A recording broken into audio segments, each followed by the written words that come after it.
Well, welcome to Barry's Puppet Workshop. However, today I'm not necessarily going to be doing things that particularly relate to puppets, but still apply in a builder's sense. So, I've got this rather large Captain Jack Sparrow figure here, with, let's see, 1, 2, 3, 4, 5, 6, and what might have been 7 and 8 points of articulation.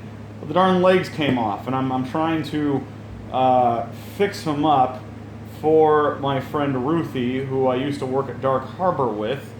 She had posted the other day she had tried some attempts at home and couldn't get it to work. He's a very wonderfully detailed figure for, like, you know, a collectible, especially fans of Pirates of the Caribbean.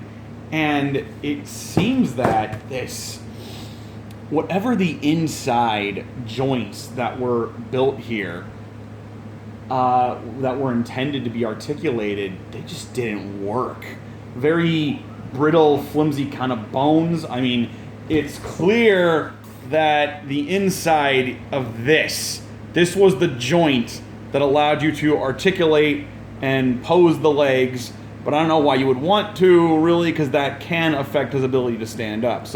So that turns, and that used to be connected up through the leg to keep them attached. But even as I tried to turn them back to where they snapped off, they still don't fit in place that well.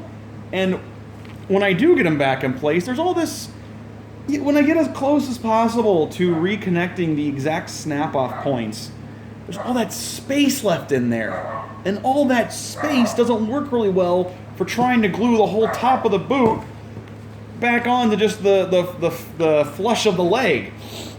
So trying to glue that all back together, and I was first attempting to use contact cement. I got that around here somewhere.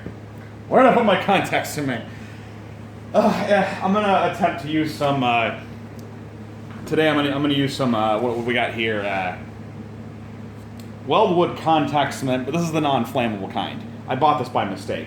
Do not use the non-flammable kind for puppet building, because the non-flammable kind is more watery, and fabric and foam that you want to stick to itself or together does not work well. Fabric and foam, when building puppets, just absorbs this like a sponge, and although eventually you'll get everything to adhere together and stick together, it's way too long a process. You have to babysit it for way too long, and you have to hold the parts together way too long. Do not use non-flammable, watery, non-flammable contact cement for puppet building. Now I have all this extra, and I learned the hard way not to use it. Okay, seriously, where did I put my extra contact cement? Oh, it's in here. So sadly, here in California, if I want to walk into a Home Depot, I can't get regular contact cement in a can like this. They only come in these little bottles. I don't know if this is a California issue or not, so I'm going to have to start ordering regular contact cement in this online. But we'll be using some of this today. I already tried it yesterday. With all that space between the leg and the boot when you try and connect the original bones, I'm going to be reattaching the legs so they're no longer posable, which the original owner says is fine. She wants them to be a standing collectible. If he can still move his hands, great. So what I'm going to do is I'm going to sand down what's left of the original joint. I've already attached